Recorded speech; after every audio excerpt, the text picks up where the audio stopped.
I'd like to leave people with this one statement by Adam Glapinski. He's the head of the Polish National Bank. And I have never heard a central banker say anything even close to this. He says two things that are worth noting, and I'll highlight each one. He says, and I quote, in these difficult times of global turmoil and the search for a new financial order. So that's the first thing. We'll read that again. In these difficult times of global turmoil and the search for a new financial order, that's number one, gold is the only safe investment for state reserves. Here comes number two. And gold will retain its value even when someone cuts off the power to the global financial system, destroying traditional assets based on electronic accounting records. How does panic start in this space? Right now, we see gold and silver sentiment really low, historically low, low to the point where a bounce is really expected by most analysts moving into the second half of the year here. How does panic start when we see bonds doing what they're doing? And now we see, I mentioned at the beginning of the interview, maybe today again, silver being slammed as part of a liquidity event because these AI stocks, Micron, some of these others are crashing. These memory stocks are finally crashing to some degree. How does panic start in a world where SpaceX came public for a minute with an IPO evaluation, a market cap of $3 trillion, and it's a company that's losing money, and everybody was beating on their door to buy that thing? Except me, I didn't want anything to do with it. I foolishly bought silver at 104. What causes panic to start in the United States where people rush in to actually want to buy these precious metals? Well, that's just it. There's a whole school of investment theory, wave theory, Kondratiev and Elliott wave, that is based on the cumulative emotions of the herd. And it starts with, greed and FOMO and exuberation, maybe irrational exuberation, oh crap, fear, oh my goodness gracious, panic, sell everything, throw out the baby with the bathwater, and then you start all over again. Look, you got record participation by the public into the stock market. You got all-time high, $1.5 trillion or more in margin debt, all-time high, and almost all-time high in option exposure. So the public, mom, pop, Q public, is all in stocks and all in on leverage with margin debt and speculation with options into about 10 stocks. And who would have ever thought IBM could fall 30% in a day? Of course, the day after Jim Cramer said, buy it, it's his favorite stock or whatever. And that's how it happens. There's no market breadth. Everyone is jammed into one little room, and you start to see something. And, the conspiratorialist in me, or the realization that there is a fine line, tells me, says to me, it's like Animal House, the angel and the devil on either shoulder, and the part of me says they're going to freak out the market. They're going to try to and push everyone into the bond market because no one's buying our treasuries. The 10-year yield is moving up. They need reason to push people into the bond market. We've sprayed our inflation all over the world for years, people taking our treasuries happily, calling it a safe instrument. Now you look at a country like China selling half their treasuries and buying gold. And that's happening across the board with a lot of countries. So that hose now has to come back and, as Luke Groman says, wrap around into the basement window of our house and flood us. We need to buy those treasuries. I wouldn't be shocked one bit to see something happen where Warren Buffett's sitting on 40 or 400 billion in cash. He doesn't want to buy SpaceX either. And when you see all those people jammed into a handful of stocks, what could possibly go wrong? They're all on margin and leverage and speculation with options. What could possibly go wrong? At the same time, you got people with no competition standing for delivery for 10 figures of gold and silver every month. It's misdirection. I think the panic would be an event that very, very quickly frightened people. What if it had been NVIDIA that fell by 30% in one day? And kept falling for whatever reason. And I think that's what it is you don't, Wall Street and Main Street are broken. They're not connected any longer. And you show some sort of a big disruption in what many would say is an AI bubble, and some were saying that IBM falling was the beginning of that bubble breaking. I don't know if it is or not. But to me, it would take a realization very quickly, and I think that's how markets work. That, hey, this is a trade that, by every metric, is way overextended and an industry that, from a PE standpoint, is unrealistic. And so, yeah, I mean, could it happen? Absolutely. And it would either be there or a bigger crack in the bond market, one of the two. It'll be something unpleasant, certainly. And unfortunately, that's the way people, I think, are these days. They're too reactionary.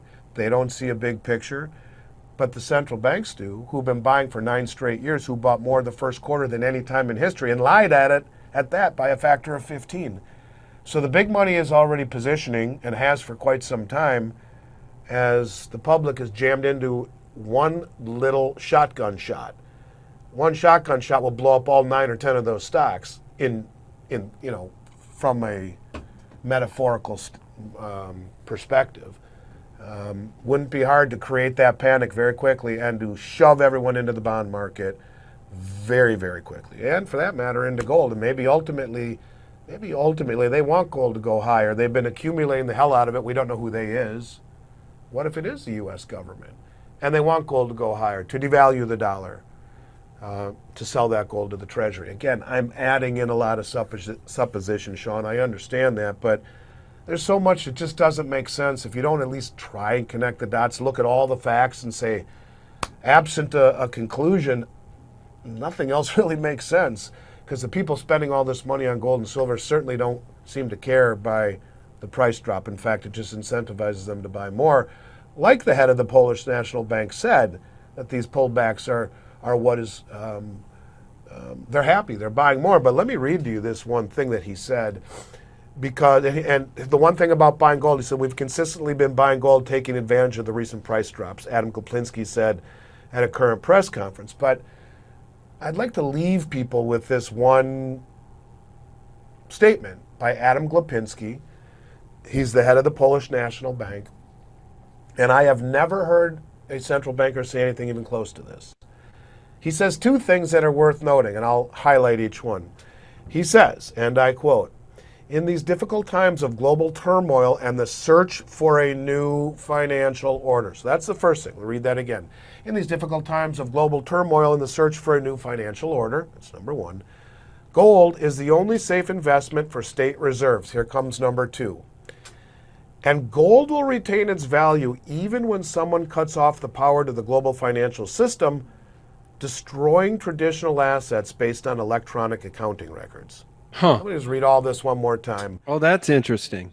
In these difficult times of global turmoil and the search for a new financial order, gold is the only safe investment for state reserves, and gold will retain its value even when someone cuts off the power to the global financial system, destroying traditional assets based on electronic accounting records, of course.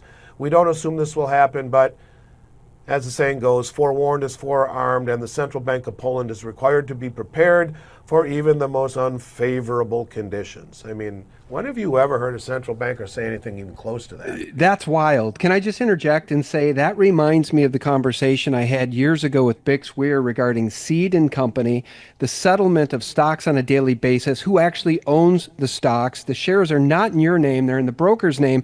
But if you go down that rabbit hole, a lot of times I don't even think they're in the broker's name. Meanwhile, it reminds me of what Max Kaiser was saying about the trillions of dollars in bond fraud, which 9/11 in part helped cover up.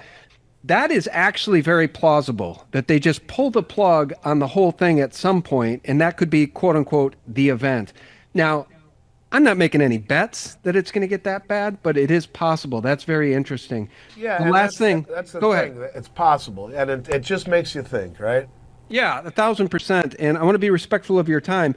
What do we make of this? Is there much significance in your mind to this chatter about these gold contracts, people betting on $20,000 and $30,000 gold in December, or is it just kind of more makes for a great headline? You know, like Michael Oliver and $400 or $500 silver in 2026. That seemed possible. You know, it seemed possible when silver was at 120. Seems a lot less so today. But your thoughts on the significance I guess there's just December? People with a whole lot of money to piss away millions and millions of dollars worth of those December $15,000 and $20,000 call options. What do you make of it? I don't know. I mean, it certainly isn't a hedge because it's too far out of the money. It's a lottery ticket, is what it is. unless someone knows something that we don't know. I mean, that's the only way you can explain it away. Just the other day, there was a huge amount of $6,000 and $8,000 calls written as well. Certainly more plausible, but $15,000 and $20,000, way out of the money. If it were just a handful of them, whatever. But you're talking millions of dollars worth, millions and millions of dollars worth of them. I don't know. I mean, one can only wonder, I guess. And then when you look at the gold coin that was just issued today, $20,000 for a 1 ounce. I've been a U.S. authorized reseller of the U.S. Mint for 15 plus years. I've been doing this since 1989. The Mint was founded in '86. I've seen the Mint forever. They've never done anything like this. Never. Where you see that kind of a huge discrepancy between a current, I don't care if it's a proof coin or what it is. This is a commercial strike limited edition, sure. They're only making 2,026 of them, but it's ridiculous, the amount, the price that it is. But it's ironic that they're selling it for basically 20,000, and that's where these strikes are. So coincidence? Probably. Someone pissing away a bunch of money? Perhaps. But it is something that makes you say, that's interesting. So, I guess when you realize that Paul Pelosi is the best investor of all time, there is no insider trading with Congress. Who knows? Maybe someone knows something that we don't, but we'll find out in a couple of months. Yeah, and I'm hopeful that price starts turning around here in mid-July. I guess we're in mid-July. Price better start turning around here at some point for silver and gold in the second half of the year. All of the expert chartists that cover this stuff believe that is what will happen.